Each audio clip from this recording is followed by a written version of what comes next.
బంగారు గని కూలిపోయినట్లు Sudanese mineral resources limited company ఒక ప్రకటనలో తెలిపింది. గాయపడిన వారిని హాస్పిటల్కి తరలించినట్టు పేర్కొంది. ఈ ఘటనతో గనిలో తవ్వకాలు నిలిపివేసినట్లు కంపెనీ వెల్లడించింది. మృతులంతా మైనర్లు కావడం గమనార్హం. బంగారం ఉత్పత్తిలో సూడాన్ ప్రధానమైన దేశంగా ఉన్నప్పటికీ అంతర్యుద్ధం, భద్రతా ప్రమాణాలు సరిగా లేకపోవడంతో ఇక్కడ గనులు కూలడం, కార్మికుల మరణాలు సర్వసాధారణం. ఇప్పటికే గనుల ప్రమాదాల్లో వందలాది మంది మరణించారు. సుడానీస్ ఖనిజ వనరుల కంపెనీ ఆదివారం విడుదల చేసిన ఒక ప్రకటనలో తెలిపింది.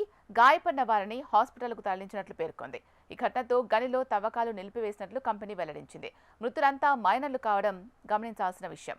బంగారం ఉత్పత్తిలో సూడాన్ ప్రధానమైన దేశంగా ఉన్నప్పటికీ అంతర్యుద్ధం, భద్రతా ప్రమాణాలు సరిగా లేకపోవడంతో ఇక్కడ గనులు కూలడం, కార్మికుల మరణాలు సర్వసాధారణమైపోయాయి. ఇప్పటికే గనుల ప్రమాదాల్లో వందలాది మంది మరణించారు.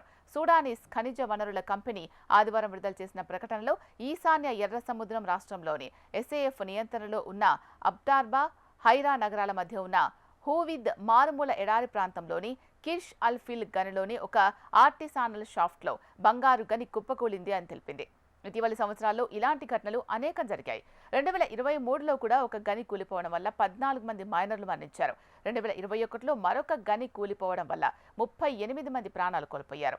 అంతర్యుద్ధం కారణంగా చాలా మంది ఆహారం లేక ఉపాధి కోసం మైనింగ్ పరిశ్రమలో పనిచేస్తూ ఉంటారు. సూడాన్లో సంక్షోభం నాటి నుంచి 10,000 మంది మరణించగా 13 మిలియన్ల మంది నిరాశ్రయులయ్యారు. 4 మిలియన్లకు పైగా ప్రజలు దేశం దాటి వెళ్లిపోయినట్లు అధికారిక లెక్కలు చెబుతున్నాయి. ప్రస్తుతం ఎస్ఏఎఫ్ దేశంలోని ఉత్తర తూర్పు ప్రాంతాల్లో ఆధిపత్యం చెలాయిస్తోంది. విస్తీర్ణం పరంగా అతి చిన్న రాష్ట్రం, కానీ అత్యధిక జనాభా కలిగిన ఖార్టూమ్, కొన్ని మధ్య ప్రాంతాలు కూడా ఇందులో ఉన్నాయి. అదే సమయంలో డార్పర్లోని ఎక్కువ భాగంతో సహా పశ్చిమ సూడాన్లో ఎక్కువ భాగాన్ని ఆర్ఎస్ఎఫ్ ఆక్రమించింది.